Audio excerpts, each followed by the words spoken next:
মায়ার নবী দয়ার নবী এতিম, জন্মের আগে নবী বাবা হারাইছেন, 6 বছর বয়সে মাকে হারাইছেন।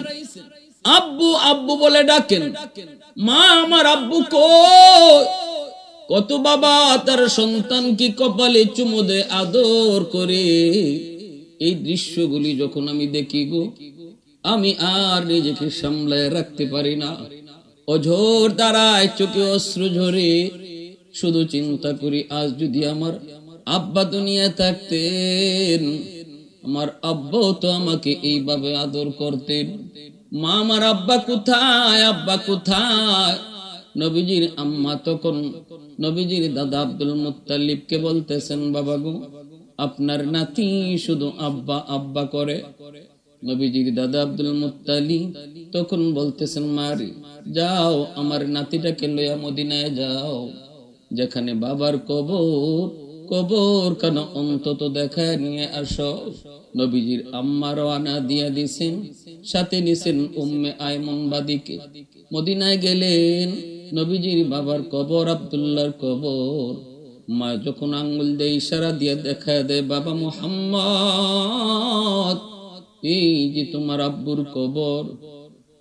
শিশু নবী বাবার কবরে উপকাশি দেয়া, কবরের উপরে নিজের চিত হয়ে শুইয়া বাবাকে যেভাবে সন্তান বাবার উপরে ওইটা বাবার গলা জড়ায় রাখে গো, এইভাবে দয়ার নবী কবরের উপরের মাটিতে যেন বাবাকে বুকে জড়ায় কান্দেন আর বলতেছেন, আব্বু, পৃথিবীতে জন্মের পর আজও পর্যন্ত আব্বু বলে ডাকতে পারি নাই।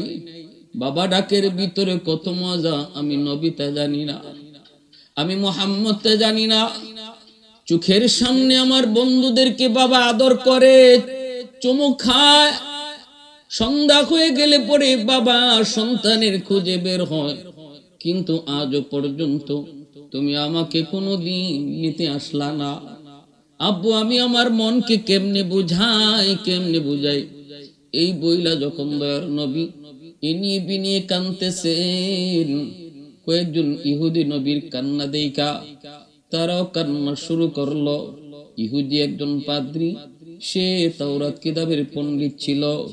নবীজির কান্না দেইকা এবং নবীজির চেহারা দেইকা, নবীর লক্ষণগুলি দেইকা ইহুদি পণ্ডিত চিনে ফেলেছে, এই বালক তো মুহাম্মদ, মনে হয় আখির নবী। সাথে সাথে ডাক দিয়া বলতেছে, মা গো, এই বাচ্চা বুঝি তোমার? নবীজির আম্মা কান্দেন আর চোখের পানি মুছে বলেন, হ। ইহুদি পণ্ডিত কয়, বাচ্চার নাম মুহাম্মদ, তোমার নাম আমেনা। আর কবরে যে শুয়ে আছে গো, এই কবরের মানুষটা হলো তার বাবা, নাম হলো আব্দুল্লাহ। নবীজির আম্মা আমেনা অবাক হয়ে গেলেন, কেমন করে আপনি জানেন আমার নাম আমেনা, আমার সন্তানের নাম মুহাম্মদ, বাবার নাম আব্দুল্লাহ, কেমন করে জানেন? ইহুদি পণ্ডিত কই, মা, আমি তাওরাত কিতাবের একজন পণ্ডিত। তাওরাত কিতাবের ভিতরে আখিরি জামানার নবী কখন আসবেন, কোন সময়ে আসবেন, কখন মদিনায় আসবেন, বাবার নাম কি হবে, মার নাম কি হবে, চেহারাটা কেমন হবে, তার লক্ষণ কি হবে, সবগুলি আমি যখন মিলাইলাম, একে একে সবগুলি মুহাম্মদের সাথে মিলে গেল। এজন্য আমি চিনে ফেলেছি গো মা। আর দেরি করো না, মদিনার আবহাওয়া ভালো না, এখানে কিন্তু তার ক্ষতি হতে পারে, দ্রুত তোমরা মক্কায় চলে যাও। আল্লাহর নবীকে লইয়া নবীর মা আমেনা নবীকে নিয়ে তিনি আবার রওনা দিয়া দিছেন, সাথে উম্মে আয়মন। মক্কা মদিনার মাঝামাঝি রাস্তা বোয়া, যেখানে কোনো মানুষ নাই, ঘর নাই, বাড়ি নাই, এমন এক জায়গায় আসা মাত্রই রাত শেষ রাতের দিকে নবীর মা আমিনা তিনি অসুস্থ হয়ে পড়লেন। প্রচন্ড জ্বর, মুহূর্তের ভিতরে তিনি আর পা চলে না, মুহূর্তের ভিতরে আর সামনে যেতে পারেন না, জায়গায় তিনি শুয়ে পড়লেন। চরম পর্যায়ে শরীরের অবনতি। সাথে সাথে ডাক দিয়ে বাপ মুহাম্মদকে ডাক দিয়ে আনতেন, কাছে আইনা বলেন, বাবা মোহাম্মদ আয়, বুকে আয়, আয় বাবা বুকে আয়। মনে হয় সূর্য ডোবার পরই আর মা দুনিয়াতে থাকবো না। আয় বাবা বুকে আয়। কেমন করে মা তোরে কই, কেমন করে মা তোমারে বুঝাই। বাবার কবর দেখতে আইসা মা কেউ হারাইতেছো, বাবার কবর দেখতে আইসা মা কেউ হারাইতেছো। কেমনে তোমার কইরে বাবা, আয় মার বুকে আয়। এই বুক আর কোনদিন পাইবা না, আয় বাবা আয়। শিশু নবী মায়ের বুকের উপরে ওইটা হাউমাউ করে কান্দে আর কই, মা ও মা, তুমি আমাকে সাগরের মাঝখানে কার হাওলা করে যাইতেছো গো মা। নবীজির আম্মা মেনা চোখের পানি মুছে আর কই, তোমার হাওলা আমার আল্লাহ, আমার আল্লাহ তোমার জিম্মাদার, জিম্মাদার, জিম্মাদার। উম্মে আইমনকে ডাক দিয়া কাছে আইনা উম্মে আইমনের হাতটা নবীর হাতের লাগে মাঝে লাগাইয়া নবীজির আম্মা কাঁদতেছে আর কয়, উম্মে আইমন, আজ থেকে আমার মুহাম্মদকে তুমি আমার মতোই দেখবা, আমার মতোই আদর করবা, যেন মার অভাবটা তোমার কাছ থেকে পূরণ হয়। উম্মে আইমন, তোমার কাছে আমি দুনিয়ার বাহ্যিক দৃষ্টিতে তোমার কাছে আমার মুহাম্মদকে রেখে গেলাম। নবীর গালে কপালে চুমুক খাইতে লাগলেন, চোখ থেকে অশ্রু ঝরে। নবীজি হাউমাউ করে কান্দেন। আল্লাহ তার হাবিবকে মা হারা বানাইতেছেন এমন এক জায়গার যুবক, যেখানে কোনো মানুষ নাই, যেখানে কোনো বসতি নাই, মরু প্রান্তর আবুয়া নামক জায়গায় আমার নবী দার নবী মাকেও তিনি হারাইলেন। আল্লাহর নবী, রহমতের নবী উম্মে আইমনের হাত ধরে গভীর রাতে তিনি মক্কার দিকে রওনা দিয়েছেন। আবুয়া নামক জায়গায় মাকে কবর দিয়া শিশু নবী উম্মে আইমনকে নিয়ে তিনি রওনা দিয়েছেন মক্কার দিকে। আজও সে আবুয়া সেই স্মৃতি এখনো ধরে রেখেছে যুবক। সেখানে গেলে এমন কোন নবীর আশিক নাই, চোখ থেকে পানি ঝরে না। একজন শিশু সন্তান, শিশু বাচ্চা কেমন করে পারলো এই মরুভূমিতে মারে কবর দিয়া, মারে এখানে চিরনিদ্রায় শোয়া, কেমন করে রহমতের নবী পায়ে হেঁটে মদিনায় মক্কায় আসলো। নবীজি এরপরে যতবার মদিনায় গিয়েছেন, ওই আবুয়া নামক জায়গায় গেলে পরে নবী সাহাবীদেরকে বলতেন, সাহাবীরা রে, কাফেলা একটু সময়ের জন্য থামাও। ওই যে আমার আম্মুর কবর, যেই মাকে আমি বাবার কবর দেখতে এসে হারাইছিলাম শিশুকালের সেই 6 বছর বয়সে, আমি আমার মার কবরের পাশে দাঁড়া একটু দোয়া করব। তোমরা আমার সাথে দোয়ার শরীক হইও। আমার কান্না দেখা তোমরা এভাবে হাউমা করে কান্দো না। নবীজি কবরখানা দেখা মাত্রই চোখ বেয়ে আল্লাহ নবীর অশ্রু ঝরতো। নবীজি কোটের পিঠ থেকে নাইমা কবরের সামনে দাঁড়ায় নবীজি অঝোর দাঁড়ায় কাঁদতেন আর দোয়া করতেন। আমার নবী, মায়ের নবী 6 বছর বয়সে মা হারাইলেন। এরপরে রহমতের নবী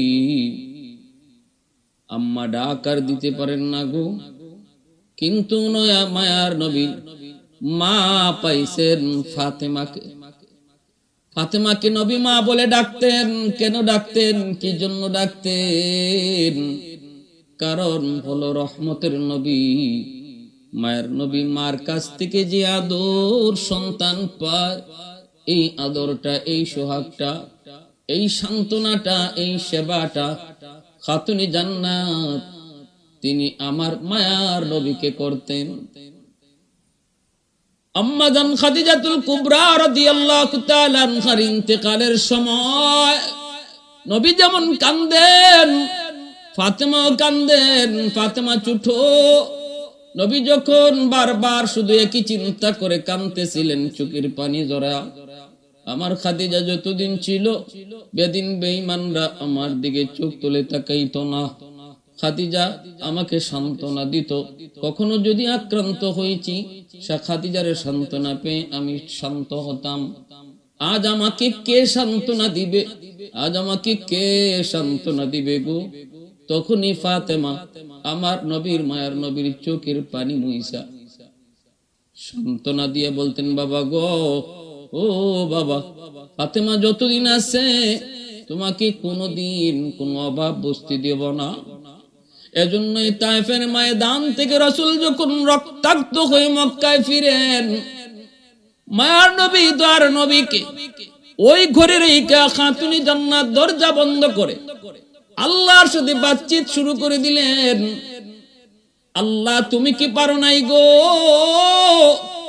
আমার আব্বার জন্য ইব্রাহিমের মতো আগুনকে যেমন ফুলের বাগান বানাইছো, মূসার জন্য যেমন নীল দরিয়ার পানিকে তুমি রাস্তা বানায় দিছো, তুমি কি আমার আব্বার জন্য পারো নাই গো? ওই তায়েফের জমিনের উশৃঙ্খল যুবকগুলির পাথর, যেই পাথরটা আমার আব্বার দিকে মারছে, এই পাথরগুলি তুমি কি তুলা বানিয়ে দিতে পারো না? রাসূল যখন কয়, ফাতেমা এইভাবে কয় না, এইভাবে কয় না, এইভাবে কয় না রে মা। খাতুনে জান্নাত বলে, মা বাবা, ও বাবা, আমি বলবো না কেন? আমি তো বাবা পাইছি, তুমি তো বাবা পাও নাই। বাবার দরদ কেমনে বুঝবা? তোমার আল্লাহ কেমনে বাবার দরদ বুঝবেন? কারণ আল্লাহর তো মাও নাই, বাবাও নাই। কুল হুয়াল্লাহু আহাদ আল্লাহুস সামাদ লাম ইয়ালিদ ওয়া লাম ইউলাদ। আল্লাহ নিজের পরিচয় দিয়া কয়, আল্লাহ কারো বাপ নয়, কারো সন্তানও নয়। বাবা, আমি তো বাবা পেয়েছি, আমি তো বাবার দরদ বুঝবই, আমি তো বাবার কষ্ট বুঝবই। তখনই আমার নবী মায়ের নবীকে কোলে নিয়ে যখন তিনি এইভাবে সেবা করতেছেন, নবীজি আরাম পেয়ে নবীজির চোখ লেগে গেল। আল্লাহর নবী ঘুমিয়ে পড়লেন। চোখ লাগা মাত্রই তিনি স্বপ্নে দেখেন জনম দুঃখিনী মা আমেনা রাসূলকে কোলে নিয়া এইভাবেই তিনি আদর সোহাগ কইরা সেবা করতেছেন। আঘাত প্রাপ্ত জায়গাগুলি তিনি সেবা করে দিতেছেন। আল্লাহ নবী স্বপ্নে মাকে পেয়ে হাত চাপ দিয়ে ধইরা বলতেছেন, মা গো, আর যেতে দিব না গো, আর তোমাকে যেতে দিব না। 6 বছর বয়সে আবুয়া নামক জায়গায় তোমাকে হারাইছি, আর আমি তোমারে যেতে দিব না গো মা। কইছিলা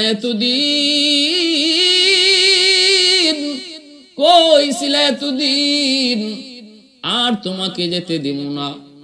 এই বইলা নবী যখন ধরছেন, চিৎকার দিয়া যখন কইছেন মা, ঘুম ভেঙে গেল নবীজির। নবীজি ঘুম ভেঙে তাকায় দেখেন কলিজার টুকরা মেয়ে ফাতেমা, চোখ থেকে দর দর করে পানি পড়ে কান্দেন। নবী জিজ্ঞেস করেন, ফাতেমা তুমি কান্দো কেন গো?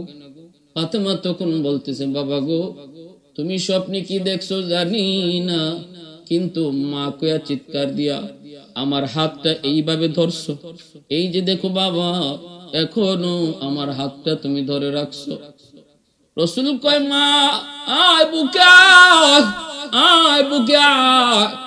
আমি তো স্বপ্নে আমার মা আমেনার হাত ধরেছি, বাস্তবে যখন তোমার হাত ধরলাম, চোখ খোলার পর যখন তোমার হাতে আমার হাত, তাহলে মারে আজ থেকে তুমি আমার মা আমেনার জায়গায়, আজ থেকে তুমি আমার মা আমেনার জায়গায়। মা যেই সেবাটা সন্তানকে করে, তুমি আজ আমাকে ওই সেবাটাই দিতেছো। স্বপ্নে আমি যা দেখেছি বাস্তবতা ঘটলো। মা, আজ থেকে তুই আমার মা, তুমি শুধু আমার মেয়ে না, আজ থেকে ফাতেমা আমার মা। রাসূলের নবী, রাসূলের কন্যা খাতুনে জান্নাত ফাতেমা রাদিয়াল্লাহু তাআলা আনহা। এজন্যই নবীজি মা কইয়া ডাকতেন আর বলতেন, ফাতেমা তো বিদাতুম মিন্নি, ফাতেমা আমার কলিজার টুকরা। ফাতেমার একজন বান্ধবী ছিল ইহুদি মেয়ে। ইহুদি মেয়ে বিয়ের আয়োজন করলো বাবা, অনেক বড় ধন সম্পদের মালিক বাবা।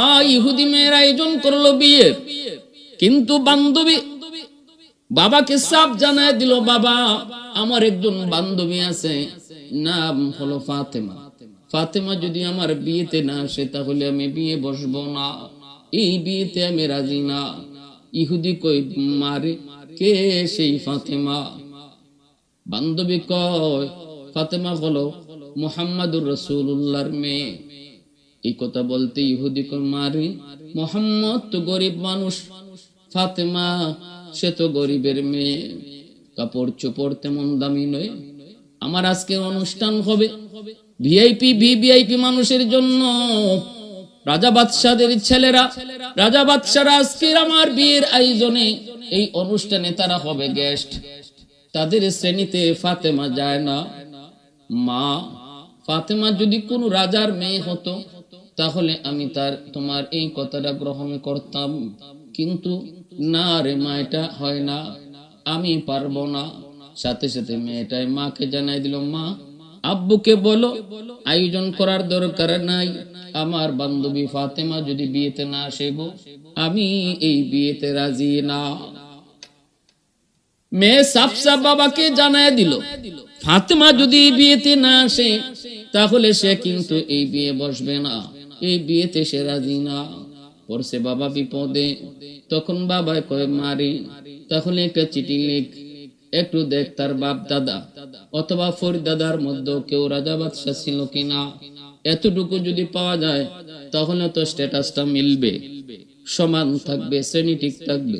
চিঠিটা দেওয়ার পর নবীজির মেয়ে খাতুনে জান্নাত তখন ছোট্ট বালিকা, তিনি উত্তরে লিখলেন, বান্ধবী আমি মক্কায় একজন গরিবের ঘরে জন্মেছি, আমার আব্বার নাম মোহাম্মদ, আমার বাপদাদা কেউ রাজা বাদশাহ ছিল না, তবে আমার বংশ আরবের শ্রেষ্ঠ বংশ, সম্মানী বংশ।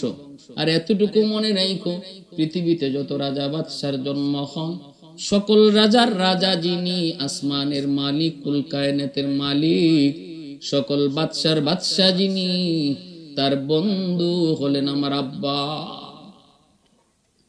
উলফত মে তেরি ওয়াইসি নে দান কো তোরা, বু বকর উমর নকশে কদম তেরা না ছোরা। उल्फत में तेरी वैसी ने दंदान को तूरा, बू बकर उमर नक्श कदम तेरा न छूरा।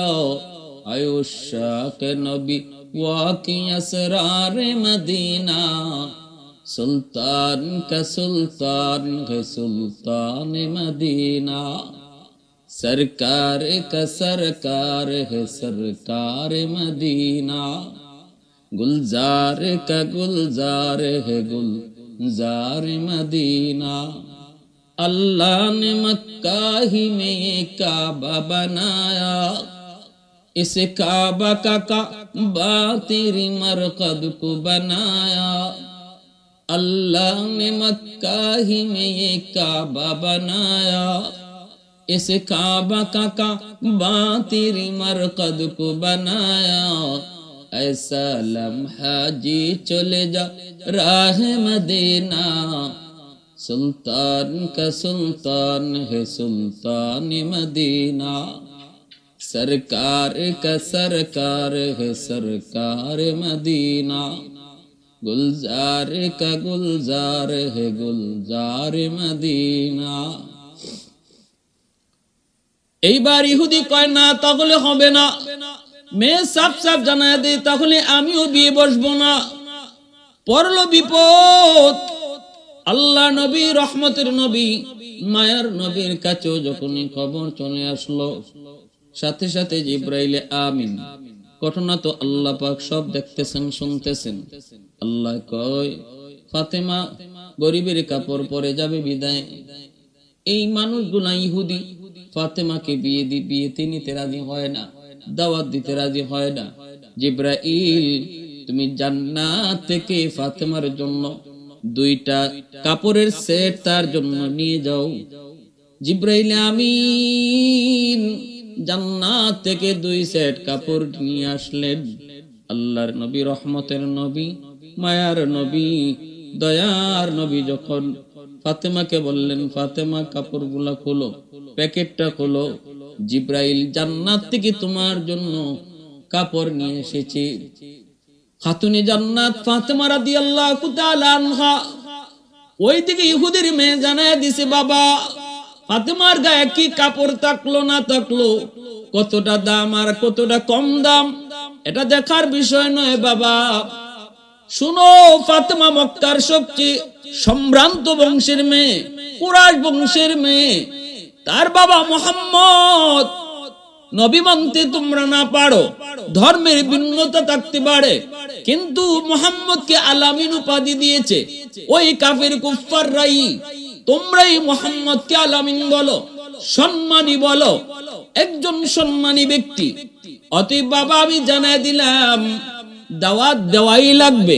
ফাতেমা কি কাপড় পরে আসলো সেটা দেখার বিষয় নয়, ফাতেমা না আসলে আমি বিয়ে বসবো না। শেষ পর্যন্ত জান্নাতি পোশাক তিনি পাইলেন। এই জান্নাতি পোশাক পইরা যখন বান্ধবীর বিয়ের আসরে তিনি ঢুকলেন, সবগুলি মানুষের কান খাড়া হয়ে গেছে।